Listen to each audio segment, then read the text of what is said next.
todas e todos. Boa tarde. Todos bem-vindos e sem grandes demoras. Aliás, nós estamos a começar isto dentro de um quarto de hora que é muito mais ou muito menos que académico. Não funciona meia hora. Exatamente.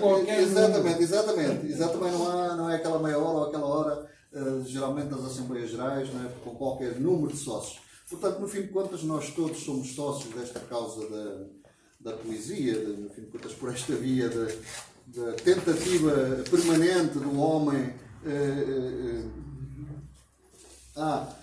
Obrigado. Reconfigurar o mundo, não é? Pela palavra lírica, satírica, ou qualquer que seja, no fim de contas, a procura de um mundo que é um mundo porventura inatingível, mas que dia a dia o vamos consolidando com massas ou sem massas. Ainda de manhã falávamos do que é poesia, com as massas, ou se é para as massas ou não é. Mas, no fim de contas, este é um caminho que nós queremos esclarecido, não é? Eu, antes de mais, devia apresentar a mesa, não é? Eu sou Casimiro Simões, integro a direção da Cooperativa Tervim e já colaboro com a instituição, como nós agora também dizemos, porque é uma vetusta, no bom sentido, de instituição. Colaboro há 40 e poucos anos.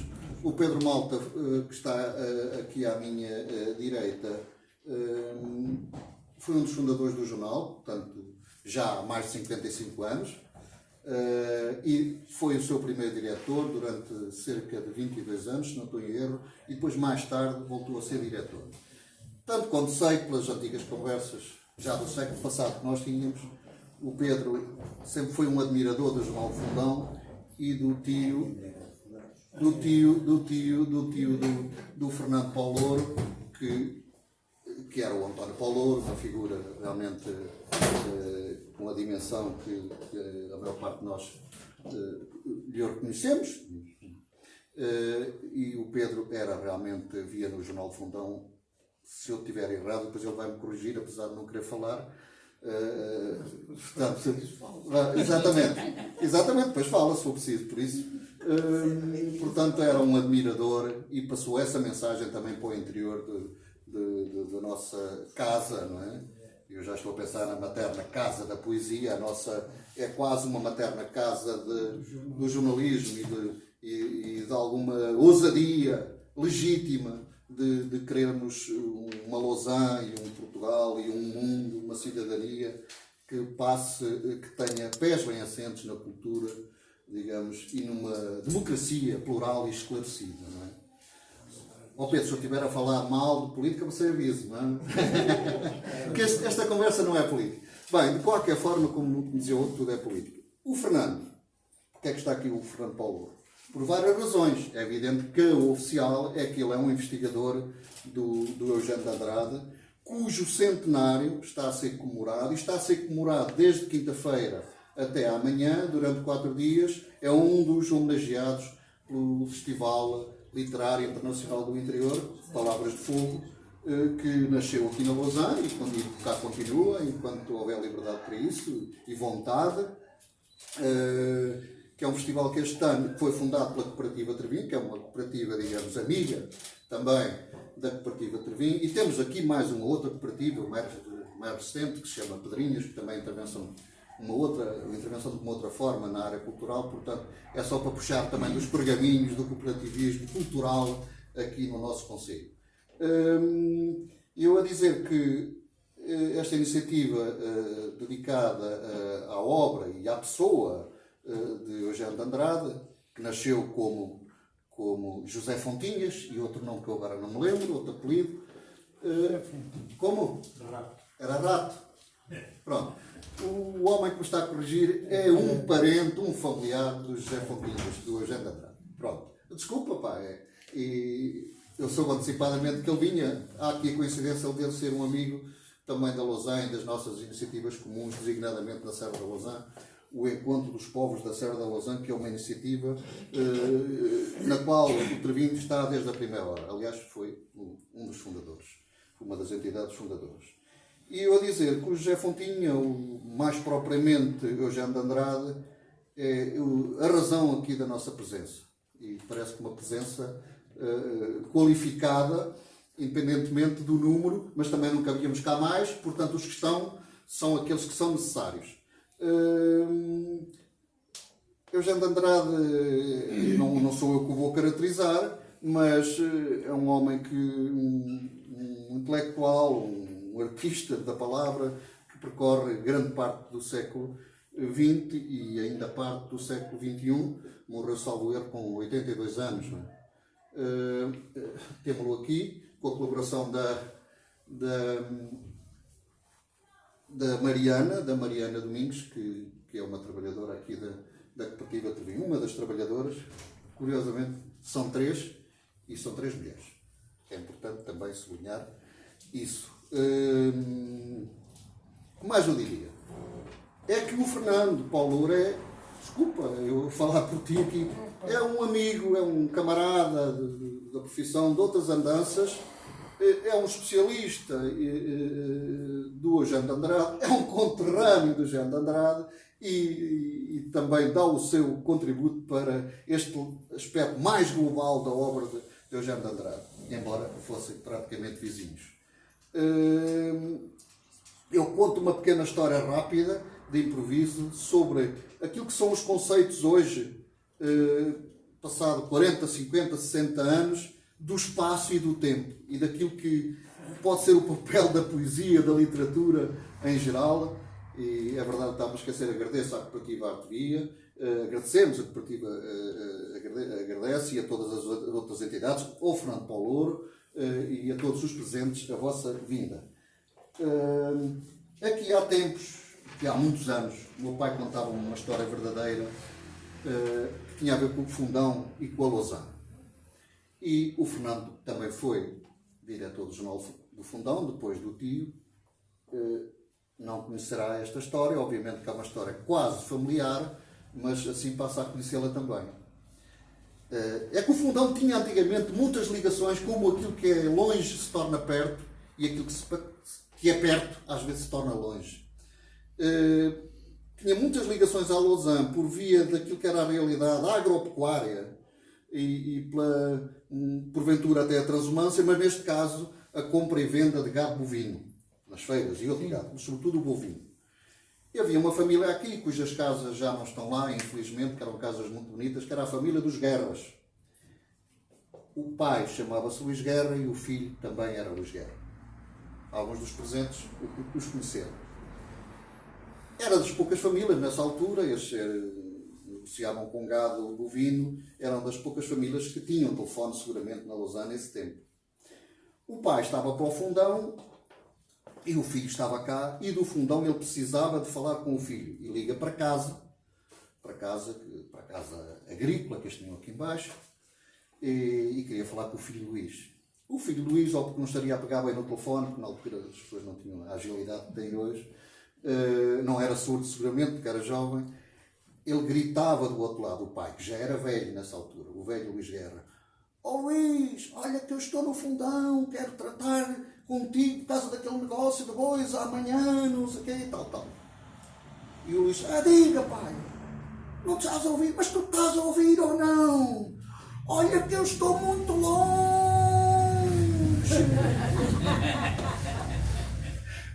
Desculpa lá. Ó Fernando. Sou eu? Claro. Eu se calhar vou falar sentado só porque para tenho aqui eu vou. Mas antes disso, já vou sentar. Mas antes disso, queria antes de tudo agradecer ao Casmito Simões, que é um camarada de longa data, como dizemos no jornalismo, ou sempre dissemos no jornalismo, eu não sei se ainda se mantém, mas acho que é difícil, mas mantém-se de forma mais diluída. E a Ana Filomena Amaral por me terem convidado a participar no Festival Palavras de Fogo, que eu acho exemplar no sentido de promover uma efetiva e concreta centralização cultural e na perspectiva de que a literatura não é refém do centralismo nem das grandes cidades. E isso é um prazer acrescido estar aqui. A isso acresce que o estar aqui no Trevin também é um facto muito especial, porque eu vim aqui participar como testemunha de negros delitos da informação e da liberdade de expressão. Eu tinha-me esquecido. E vim cá e com muito gosto, porque o Trevin também era um jornal que se singularizava no panorama da imprensa. Ou por outra, também tinha a ousadia de pensar em voz alta, na altura em Portugal foi muito perigoso. E sofreu a censura. Pois, e sofrer a censura, que é uma coisa perfeitamente abjeta e absurda. E portanto, é sempre um prazer vir aqui, estar aqui no espaço físico do jornal. Portanto, essa é uma razão, na medida em que estes laços afetivos nos tornam também, nos dão alguma pertença às terras onde nós vamos. Vamos nos enriquecendo com pertenças variadas, geralmente através da cultura, que nos apropriamos de obras de poesia e de romance e de ensaio e de filosofia, sei lá, tantas, de que nos apropriamos porque ao lê-las nos tornamos também como se fôssemos parte delas, dessas obras literárias. Isso é muito interessante. A isso acresce ainda outra coisa. É quando venho à Lousa, eu lembro sempre do meu querido amigo Manuel Lousa Henriques, de que tenho uma grande saudade, e que eu penso que numa sequência de personalidades que houve em Portugal, como o Jorge Dias, o Leite Vasconcelos, o Lopes Graça e o Giacometti na etnografia, mas sobretudo o Ernesto Veiga de Oliveira, que o Lousa Henriques era... Eu escrevi uma coisa quando era o último sábio que eu conheci, porque ele, de facto, era um homem extraordinário e tinha uma grande capacidade de escrita, de que se libertou, não quis escrever. Eu várias vezes insisti com ele e ele dizia sempre: escrita, até sobre psiquiatria, que era uma coisa inovadora, nem isso. Fizeram várias tentativas para publicar isso, ele não quis. E ele escrevia poesia, escrevia muitíssimo bem e foi o empobrecimento ele tornar-se apenas um conversador admirável. Porque eu dizia-lhe, nós tratávamos um bocado de Timanel, com um caráter reverencial, e eu dizia-lhe: é extraordinário, ele fala com a mesma fluência, é capaz de falar dos jogos tradicionais, dos arados, da música, faz conferências absolutamente... E eu assisti a elas, e penso que nunca foram gravadas, fizeram-lhe uma grande entrevista para um livro de homenagem em que participei, e ficou registado o percurso dele, mas perdeu-se muita coisa por essa teimosia dele. E, portanto, ele, que sobretudo era um conversador, nós sentimos mais falta dele, porque gostávamos de estar à mesa do café a ouvi-lo, assim interminável, fumando cigarros atrás de cigarros, enquanto pôde fumar, e de repente dizia: vamos fazer um intervalozinho para ir lá fora fumar um cigarro. Ele não tinha feito outra coisa senão fumar cigarro. Vir aqui falar do Eugénio é outro prazer e é sempre uma honra grande falar do Eugénio. Eu vou seguir aqui uma coisa, porque eu escrevi um livro, A Materna Casa da Poesia, sobre Eugénio de Andrade. E filo, ou pude fazê-lo, porque o Eugénio escreveu num dos textos, a dizer, a melhor coisa que me aconteceu na vida foi ter nascido numa pobre aldeia da Beira Baixa.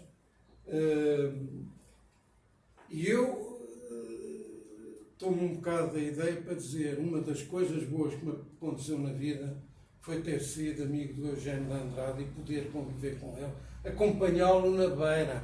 Este livro é um bocado um percurso à volta dos lugares e da poesia. E, portanto, eu vou falar disso porque acho interessante mostrar como a Beira, na poesia do Eugénio de Andrade, percorre todo o arco temporal da obra poética do Eugénio. Mesmo quando está longe, ele de vez em quando lembra-se, está a ver uma mulher, uma camponesa em Cantão, e ele lembra-se logo de uma mulher a regar com mão certeira, como ele diz, em Alpedrinha. Ou está em Manhattan e lembra-se da Póvoa da Atalaia e das terras porosas da sede, como ele chamava, a Castelo Novo, a Alpedrinha, a Póvoa, a todo esse conjunto por onde ele andou na infância. Porque ele, de facto, a infância viveu-a na Póvoa, ele refere isso com muita persistência, e depois, na adolescência, ele com 15 anos vinha passar as férias, muitas vezes, durante muitos anos, ia passar férias à Póvoa da Atalaia. E é tudo isso que ele diz com uma vivência muito forte nos textos que escreveu. Foi um bocado tudo isso que ele levou para a poesia dele. Portanto, eu acho muito interessante falar do nascimento da poesia. Ele escreve sobre isso. O nascimento da poesia. Quando ele ainda não escrevia versos, quando era menino. E ele nasceu em 1923, no mesmo ano do Mário Cesarini, da Natália Correia, do Eduardo Lourenço, outro fenómeno do pensamento. O Eugénio é um fenómeno da poesia, o Eduardo Lourenço é um fenómeno do pensamento português. E eu tive a sorte, de facto, de ser muito amigo dos dois. E os dois estão a comemorar este ano o centenário. O Eugénio é da Póvoa, da Atalaia. O Eduardo Lourenço é de São Pedro do Rio Seco, ali perto da fronteira com Espanha, no Conselho de Almeida. E ele dizia às vezes com certa ironia, eu até nasci numa terra que tem um rio seco, onde não passa água. O Eugénio também fala muito da água na poesia dele. E o ano em que nasceu o Eugénio, neste livro tenho aqui, não vou ler, houve um conjunto de acontecimentos culturais na literatura,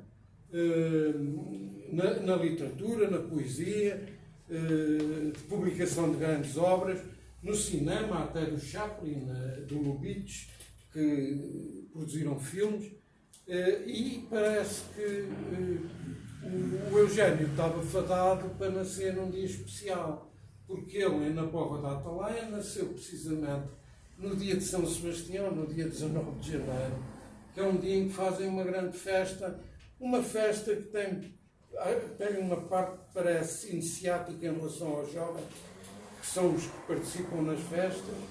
As mulheres levam tabuleiros com pão e com outras coisas, porque aquilo, no fundo, é uma daquelas festas que há muitas em Portugal, que têm um caráter muito solidário e distributivo. E foi curioso porque esse dia ele dizia, eu nasci no dia de São Sebastião, no dia da festa de São Sebastião, e numa póvoa da Atalaia, que não era como era hoje, uma póvoa, em 1923, que era o país e que eram as aldeias em Portugal, as aldeias do interior. O país, como dizia o Vitorino Magalhães Godinho, era um país de, sobretudo, pequenas vilas e aldeias e cidades reduzidas. Nós nunca tivemos a dimensão urbana e demográfica para as cidades que os espanhóis tiveram, os nossos vizinhos espanhóis, ali a 2 passos. Portanto, ele nasceu num ano em que era um ano difícil, onde as pessoas que viviam no campo trabalhavam duramente. E eu lembro, eu às vezes vou ter, sem querer amassar muito, tenho que olhar para o lado, sem querer amassar muito, poderei contar também 2 ou 3 histórias do contacto com o Eugênio de Andrade, de coisas que ele me contou e outras que eu acompanhei. A primeira coisa é que ele me diz que ele me disse, fui a pé da Póvoa ao Fundão com a minha mãe para me ir vacinar. Parámos em Alpedrinha, na casa da Clarinha, que era uma pequena taberna onde as pessoas vão, e que agora é uma pensão com café. Mas curiosamente eu estive lá com o Eugênio de Andrade em 80 e tal. Até lá, foi lá que lhe fiz uma entrevista. E a Clarinha ainda lá está, velhinha, mulher de preto, como ele descreve nos poemas, e já falarei disso.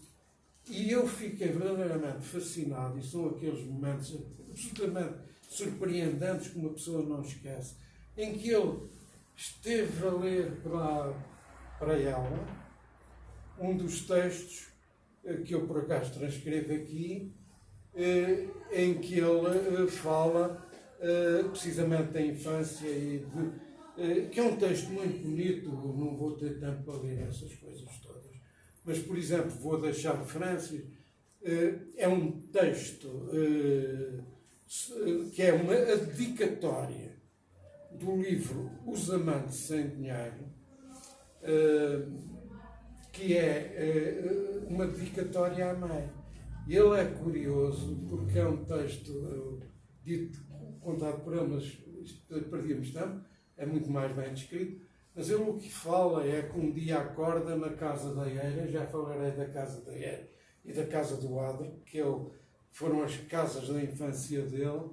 A casa da Eira ainda lá está, já não está igual, porque eu quando a visitei com ele, nos anos 80, ainda a casa da Eira era de pedra solta e agora está toda assim, as pedras estão todas ligadas. A casa do Eugênio, que era térrea, e que ele descreve a casa onde... E ele diz, aqui estava uma arca, que ele depois descreve isso, ou ele tem isto descrito, em que diz, a arca onde os pobres guardam tudo o que têm. Uma outra, as roupas, e eu achava coisa, porque ele dizia o pão e uma faca enrolada em linho grosso. É um texto lindíssimo. E ele, portanto, descreve que era miúdo, criança, e que um dia começa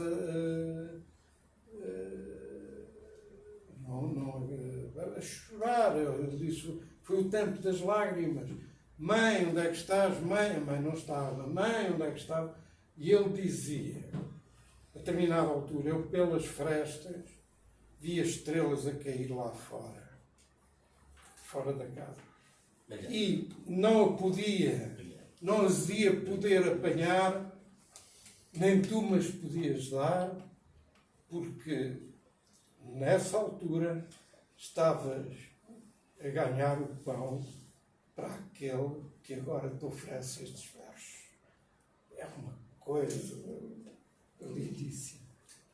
E estes textos, de facto, remetem-nos para o nascimento da poesia. Eu vou-me só sentar para aqui manusear isto, mas eu assim estava melhor, porque estava a ver as pessoas, mas penso, isto levantar-me. Nós devíamos era ter esse livro. Eu estava a perguntar. Não trouxe livros para vender. Não, Onde é que o podemos arranjar? eu posso deixar aí, eu vou deixar claro, eu posso deixar outro aqui para o Trevin. As pessoas, eu não tenho já muitos livros, tenho pouco. Não sei se vou encontrar, depois posso mandar alguns para o Casimiro e eu trato disso. O facto da editora e as pessoas inscrevem-se aqui. Mas isto foi editado Já há uns anos. pelo Lugar da Poesia e muitos livros eu fiz a edição deles. Este não. Há seguramente disto na biblioteca de Eugênio de Andrade, no Fundão. Porque foi uma segunda edição.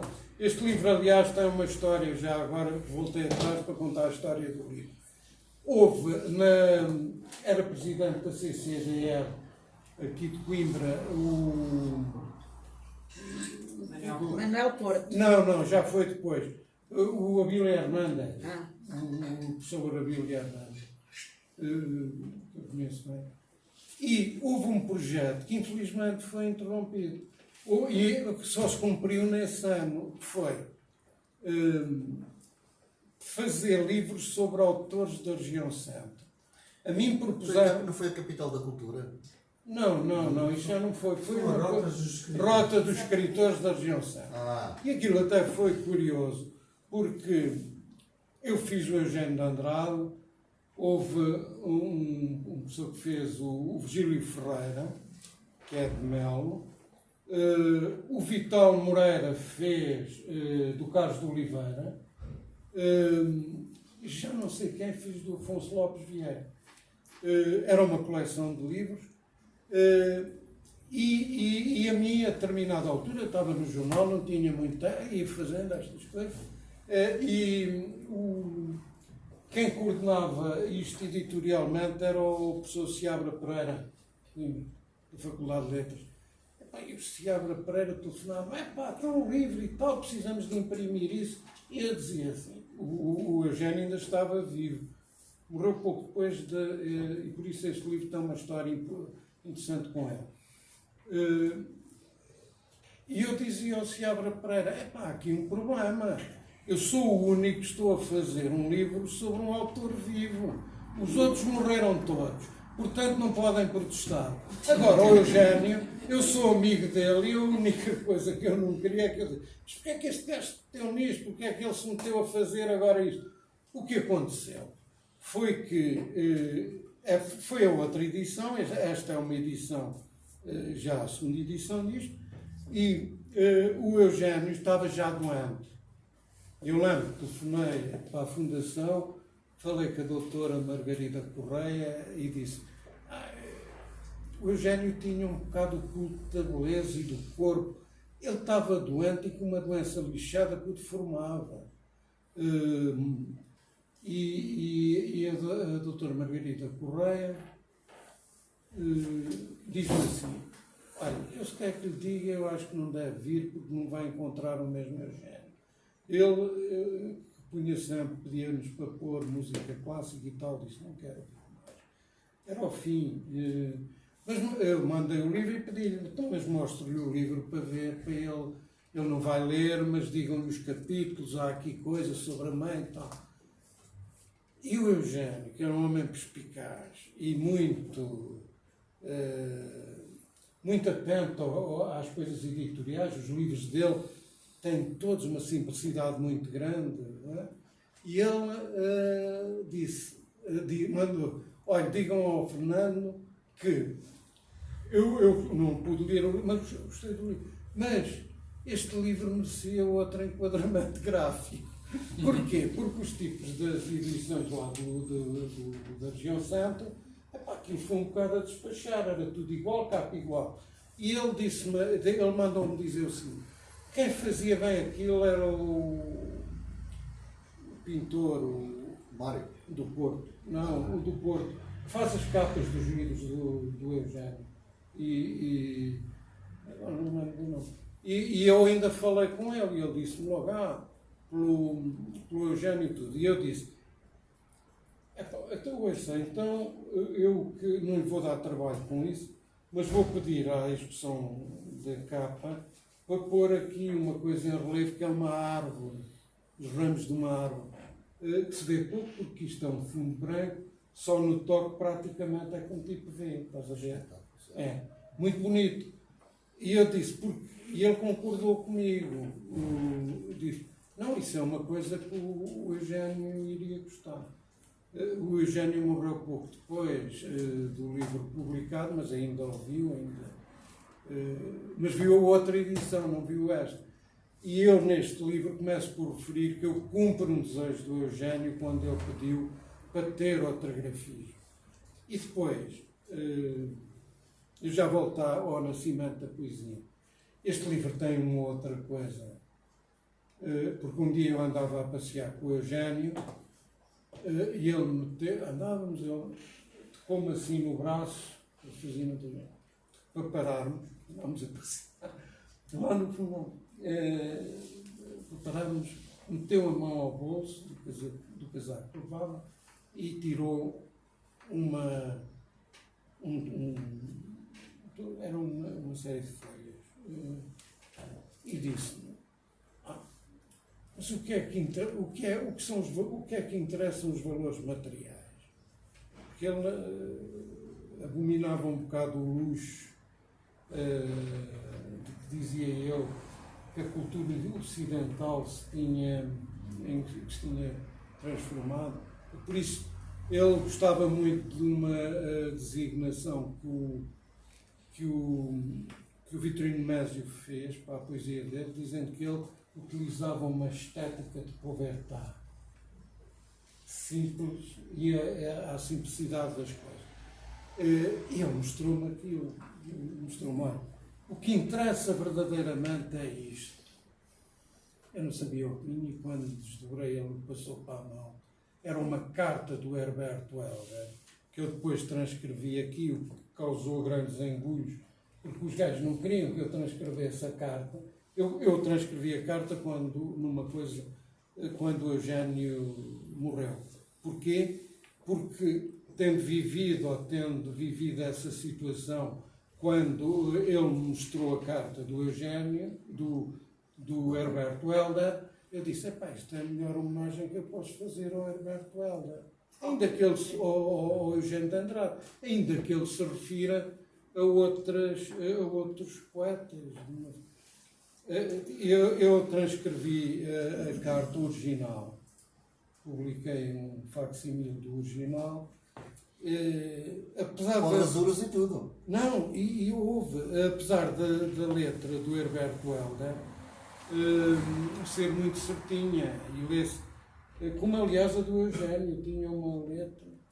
Ele, aliás, gosta dos versos de As Mulheres de Preto, uma folha em branco, e ele alinhava aquilo tudo, fazia com uma caneta, e eu tenho alguns originais desses que são fantásticos.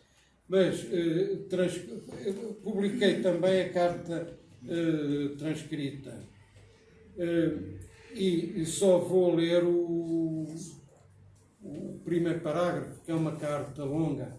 E ele, no primeiro parágrafo, diz assim: muito caro Eugénio, li a sua poesia, que era a antologia onde ele fixou a obra dele. Depois ainda saiu outra a seguir, em que incluiu os sulcos da seda. E, curiosamente, nessa antologia, eu na entrevista que lhe fiz, em 80 e tal, eu dizia, então, em projetos ainda vai escrever muito? E ele disse-me assim: ao fim da minha vida, os meus versos serão aí 400 páginas. Eu depois escrevi, e acrescentou: o que para um pobre homem de Póvoa da Atalaia não é nada mau. Se fosse o Saramago, o Saramago escrevia muito, mas ele até tinha conseguido, e o Saramago por ele tinha conseguido. Mas o Herberto Helder diz assim, para vocês verem: muito caro Eugénio, li a sua poesia, li e reli vagarosa e minuciosamente, e a impressão global é de que não há nenhum poeta português que possa ombrear consigo neste meio século. Pessoa embaraça as contas quando se considera o século inteiro. Talvez o Cesarino e a Sofia se aproximem de si, mas seria necessário, tanto um como o outro, eliminar vários poemas maus. Quanto a si, não existe um só verso que deva ser eliminado. E depois continua. É um documento extraordinário este, que ele, aliás, depois fala no Fernando Assis Pacheco como um grande poeta. São, portanto, várias páginas. E foi a minha homenagem, eu publiquei aquilo no jornal, e foi a minha homenagem. Agora, voltando, gastei 15 minutos, um bocado mais. No Nascimento da Poesia, ele fala muitas vezes, vou ver se eu encontro aqui,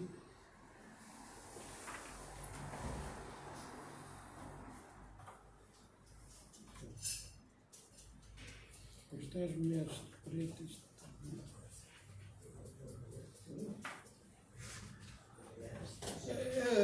Fundamentalmente é que ele diz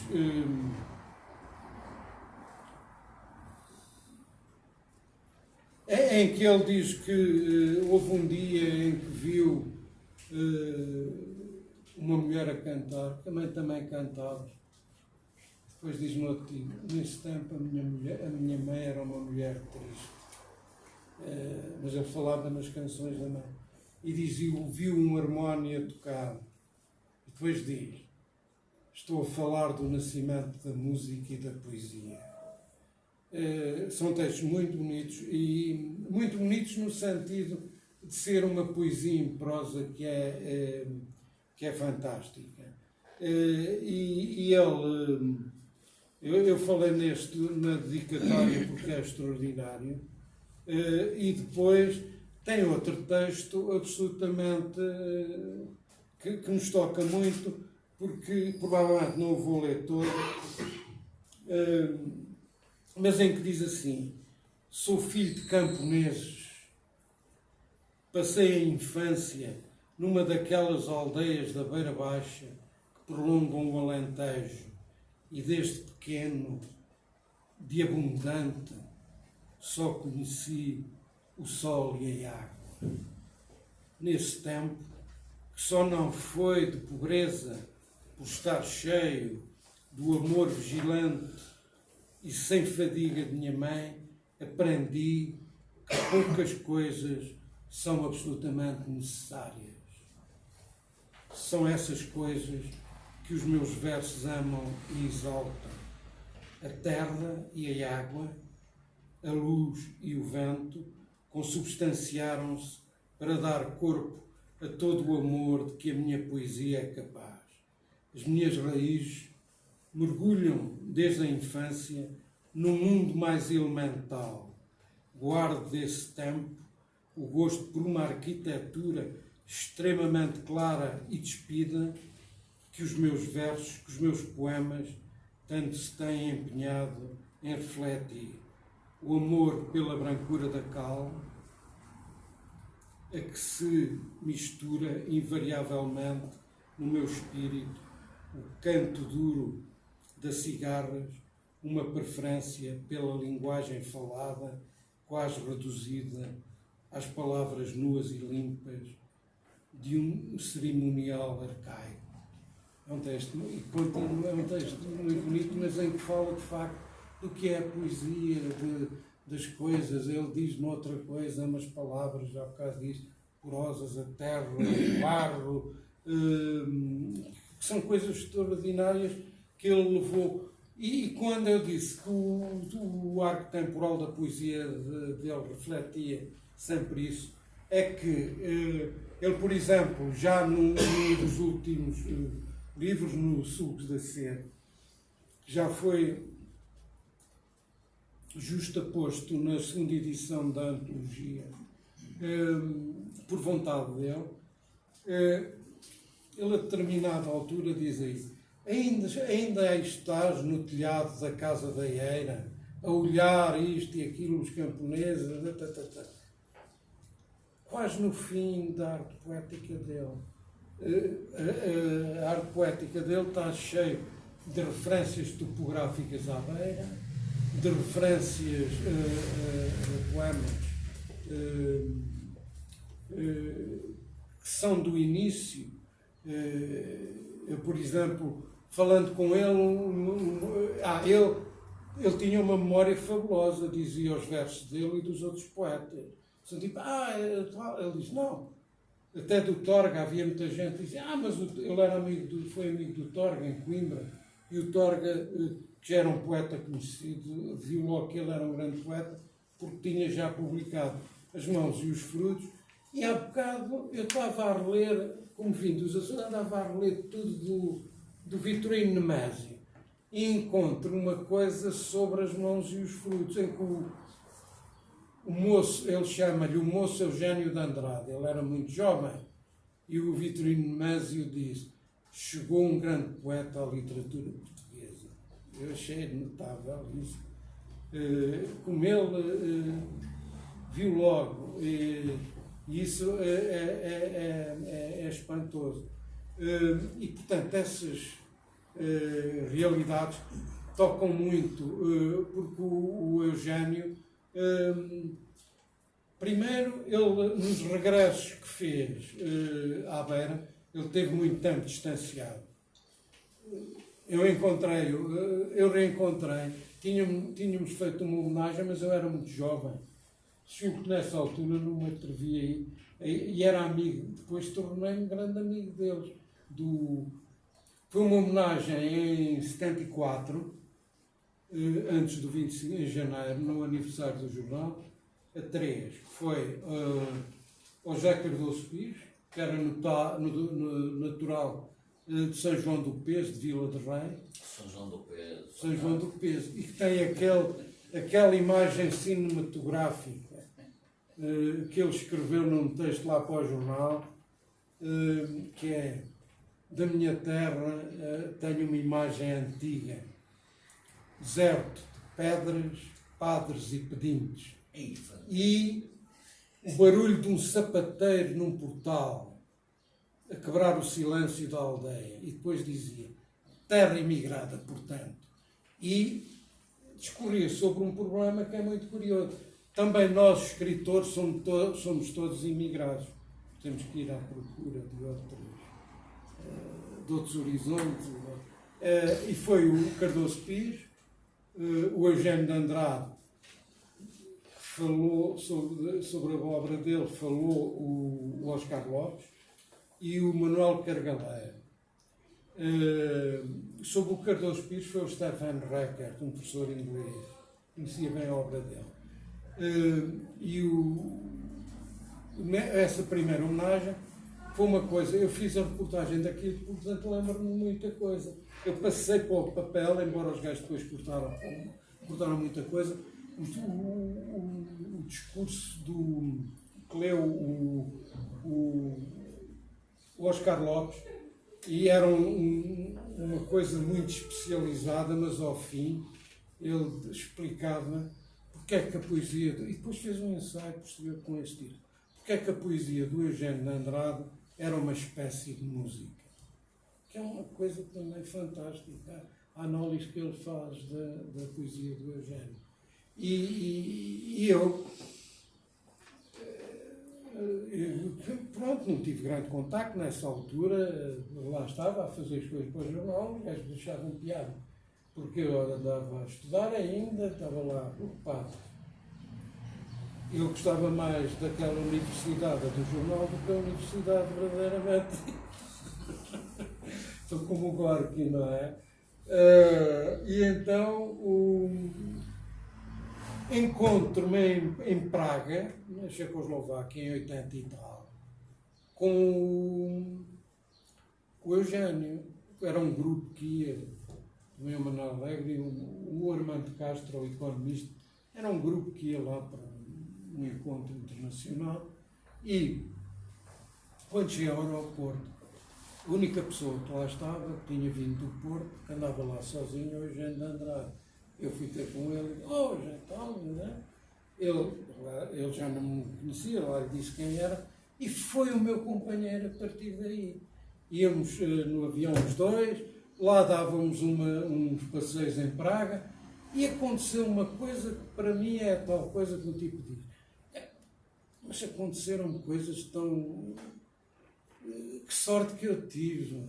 Ia a passear com o Eugénio lá na Malastrana, e havia assim uma esplanada e estava uma esplanada de café cheia de gente. E eu não o reconheci. No meio daquilo tudo estava o Rafael Alberti, o espanhol. E o Eugénio, está lá o Alberti, vamos lá. Epá, eu fui atrás dele. Eu fui atrás dele. E o Eugénio,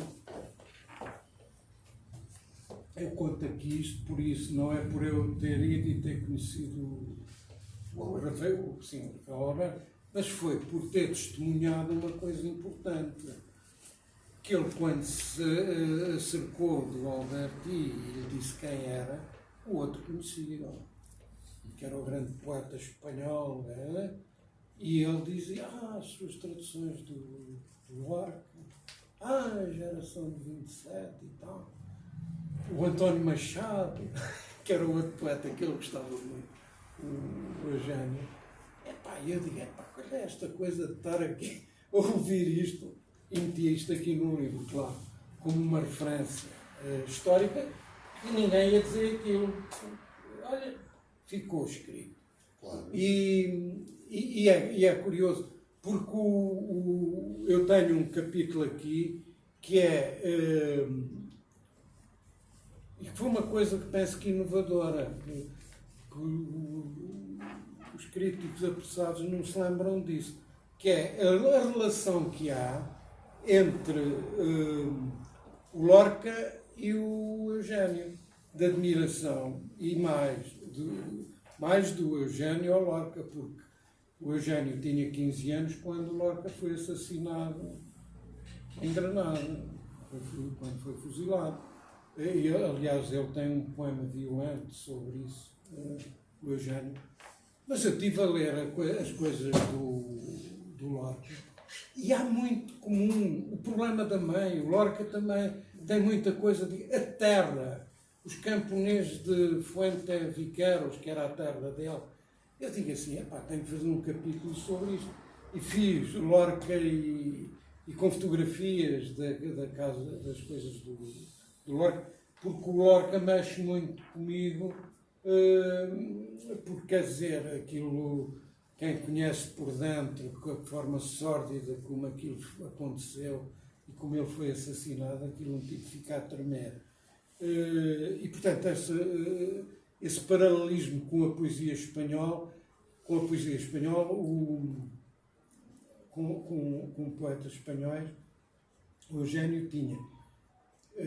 O Eugénio, para voltar, ainda só está meia hora. Para voltar ao nascimento da poesia, o Eugénio foi estudar, fazer o ensino inicial para Lisboa. Esteve em Castelo Branco com a mãe e depois de Castelo Branco foi para Lisboa. E ele contava que passou muito tempo aqui. A ir para a biblioteca, era uma biblioteca municipal, não sei se seria a de Valveias, a copiar para cadernos, por exemplo, todo o Fernando Pessoa. A poesia do Fernando Pessoa, que ele admirava muito o Pessoa. Admirava o Camilo Peçanha, mas aquilo foi importante para a sua formação poética. O ter conhecido e escrito os versos do Pessoa num caderno, ter tido um encontro com António Boto quando ele estava a começar a escrever, porque o Eugénio, aos 16 ou 17 anos, escreve uma coisa como esta, que é um pequeno poema muito entroncado na poesia medieval portuguesa, nas cantigas de amigo, dos poemas do Pero Mioga e do Martim Codax, e dessa gente, dessa linhagem. Mas ele tinha, caramba, tinha 17 anos. Escreve esta coisa que intitulou Canção. E que é uma coisa lindíssima, porque é assim. Tinha um cravo no meu balcão, veio um rapaz e pediu-me: mãe, dou-lhe o anel. Sentada, bordava um lenço de mão. Dei-lhe o cravo e dei-lhe o lenço, só não dei o coração. Mas se o rapaz me pedir, mãe, dou-lhe ou não? Uma coisa incrível. E ele, o Eugênio, eu disse: mas isso é fantástico. Então, à mesa do café, lembro-me bem disso. Eu também falo aqui nisso, por isso é que estou a reportar mais. Porque ele disse-me, isto assim, não. Ele disse-me: não, isso é verdade, eu escrevi isso, mas veja, há um poeta espanhol, o António Machado, não é a mesma coisa, mas também escreveu uma coisa muito bonita. E leu, eu tinha aquilo na memória, e disse-me em espanhol, que é uma coisa muito curta: La plaza tiene una torre, la torre tiene un balcón, el balcón tiene una dama, la dama una blanca flor. Ha passado um caballero, quem sabe por que passou? E se ha levado la plaza, com su balcón e su dama e su blanca flor. E o Eugênio diz: bastava ter escrito isto, porque muitos poetas que têm não são capazes de escrever uma coisa assim. Ele tinha muito o culto da simplicidade, o Eugênio. Portanto, toda a obra está... eu tinha aqui imensas coisas assinaladas. Vou ler aqui só... porque ele diz: vem da infância estas mulheres, porque eu gostava muito deste poema, que é as mulheres de preto que andavam nas aldeias da Beira Baixa, e que ele diz: há muito que são velhas, vestidas de preto até a alma, contra o muro defendem-se do sol de pedra ao lume, furtam-se ao frio do mundo. Ainda têm nome? Ninguém pergunta, ninguém responde. A língua, pedra também. Portanto, são as imagens que ele vai corporizando. Agora, vamos à próxima. Depois até pode haver conversa, que é se calhar mais útil do que... ele, por exemplo, tem um outro poema que começa: vim ao teu encontro à procura de um céu camponês. O Eugênio dizia: às vezes tudo está na escolha do primeiro verso, mas depois tem que se trabalhar. e era fantástico. Numa coisa que houve um texto inédito, que ele leu nas segundas jornadas da Beira Interior, onde também homenageámos o Virgílio Ferreira e o Virgílio Ferreira, o Abel Manta, da Vioa, bonita. O Virgílio Ferreira, o Abel Manta, ainda havia outro. Mas o Eugênio foi lá e leu um texto em prosa. E eu considerei sempre que era uma coisa universal. Era o Eduardo Lourenço, outro. Vejam lá que me esquecia do meu amigo. O que é que ele não dirá? Disse: estás lindo. E ele, aliás, disse-me, na entrevista que ele me deu,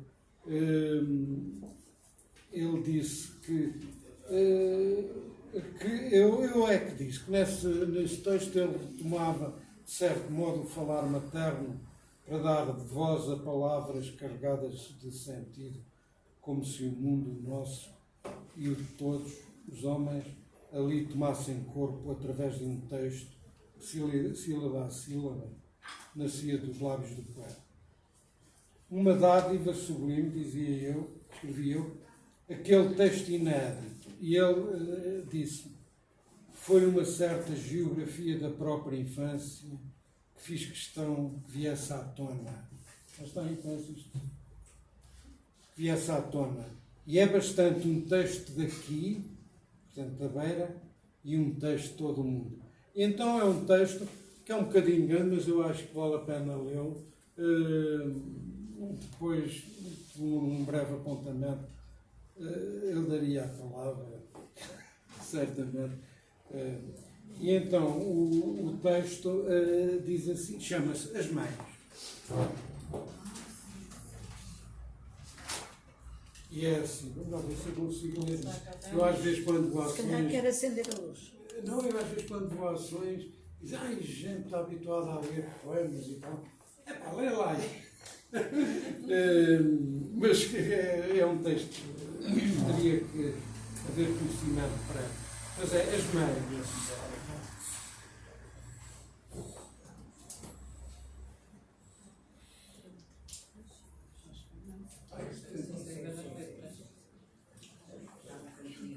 Já está. É assim, as mães, quando voltar ao Alentejo, as cigarras já terão morrido. Passaram o verão todo a transformar a luz em canto. Não sei de destino mais glorioso. Quem lá encontraremos pela certa são aquelas mulheres envolvidas nas sombras dos seus lutos, como se a terra lhes tivesse morrido e para todo o sempre se quedassem órfãs. Não as veremos apenas em barrancos ou em castro laboreiro. Elas estão em toda a parte onde nasce o sol, em Cória ou Catânia, em Mistraz ou Santa Clara del Cobre, em Verchate ou Benin Melal, porque elas são as mães. A tua, a minha, se não tivera morrido tão cedo, sem tempo, para que o rosto viesse a ser lavrado pelo vento. Provavelmente estão aí desde a primeira estrela. Como duram, feitas de urso ressequida, parecem imortais. Se o não forem, são pelo menos incorruptíveis, como se participassem da natureza do fogo, com mãos friáveis, teceram a rede dos nossos sonhos.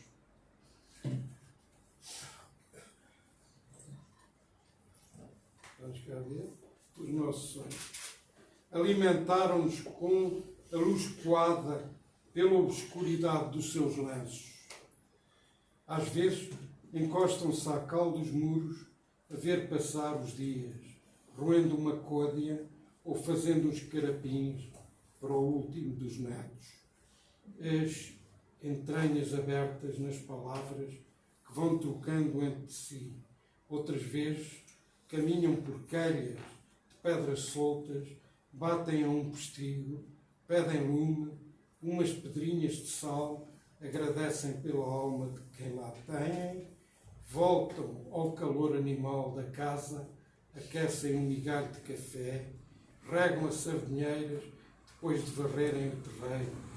Elas são as mães, essas mulheres que Goethe pensa estarem fora do tempo e do espaço, anteriores ao céu e ao inferno, assim velhas, assim terrosas, os olhos perdidos e vazios ou vivos, como brasas assopradas, solitárias ou inumeráveis, aí as temos na tua frente, graves, caladas, quase solenes na sua imobilidade, esquecidas de que foram o primeiro orvalho do homem, a primeira luz.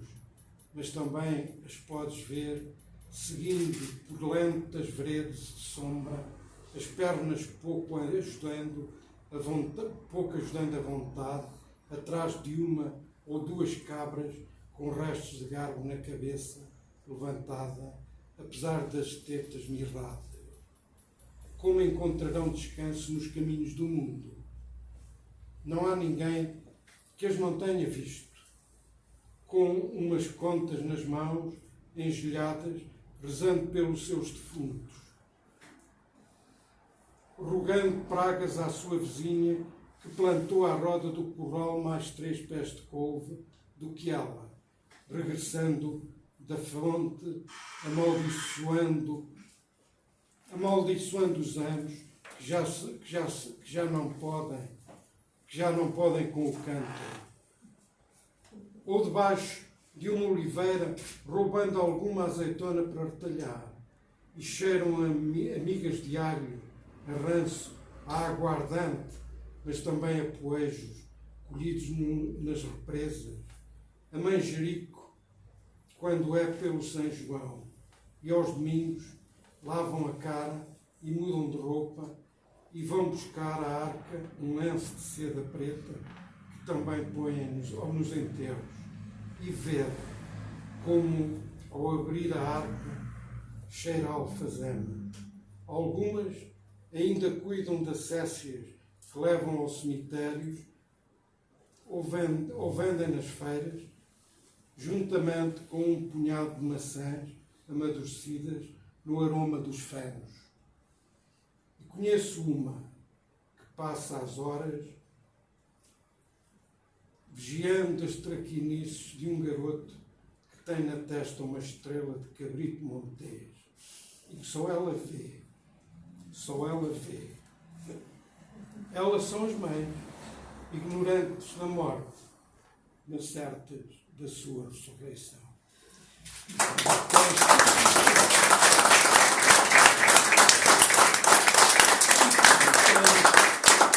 Este é o Eugênio que nós amamos. O Eugênio, que eu não sublinhei muito aqui, é também um grande poeta do amor. Dilo Fernando Pinto do Amaral, a forma como ele descreve os corpos. A Natália Correia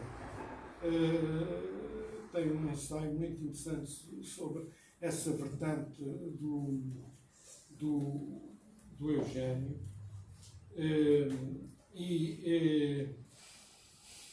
De facto, é um poeta global, penso eu, que começa no mundo elemental, onde tem o Casimiro Simão. O Casimiro, eu gosto mais desse ao Casimiro. Casimiro Simões, eu estava já por todo mundo. O Casimiro, mas árvores, ele tem a árvore e fala lá. Eu depois fui para casa e eu disse, certamente, mas eu não me lembro. Estão aqui, ele tem aqui uma coisa irritada, uma crítica, ele ficou, havia um órgão muito grande à entrada da Alpedrinha, e um dia, quando passou a Junta Autónoma das Estradas, com aquela ideia que podia lá esbarrar um carro, cortou a face da terra ao lódão, que estava bonito. Os lódãos depois até muitos morreram. Mas escreve outra coisa. E davam bons paus para... Sim. Olha, mas ele escreve outra coisa sobre o chorão monumental que havia na estalagem da neve. E ele dizia, acolhia-me à sombra do chorão e ali poisava a alegria. Portanto, ele, as árvores, tem muita coisa em que regressarei como as primeiras folhas levadas pelo vento, ou caídas pelo vento, as primeiras folhas verdes, numa folha onde adormecem o sol e a água. Ele tem coisas lindíssimas sobre o mundo elemental. E eu,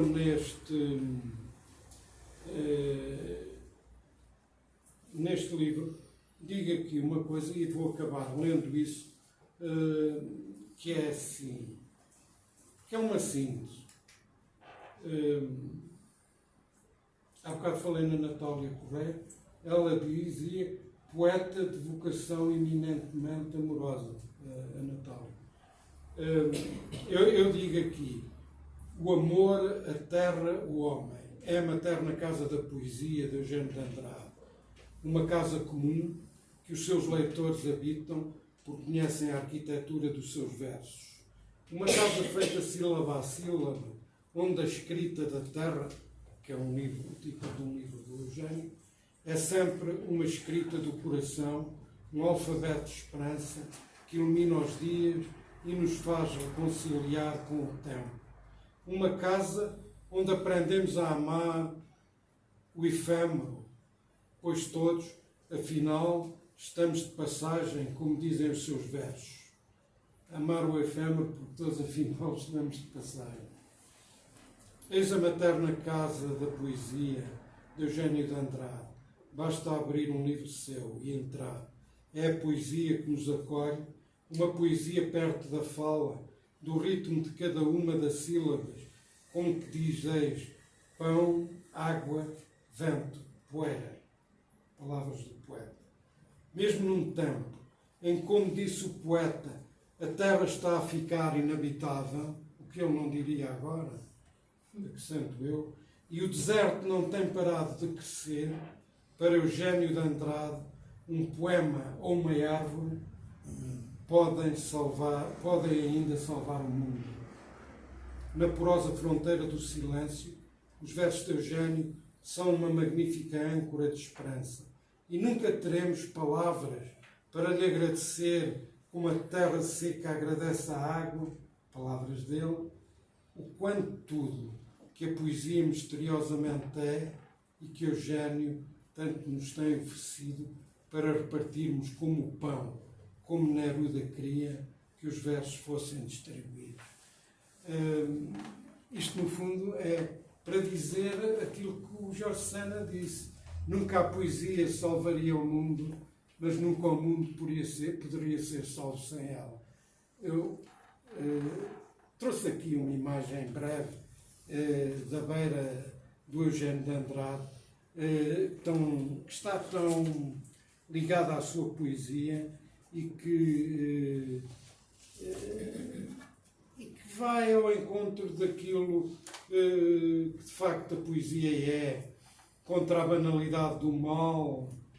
É uma poesia que ainda poderemos reencontrar, é na poesia que ainda poderemos reencontrar o intacto refúgio do futuro, a primordial esperança que nos ajuda a olhar em frente.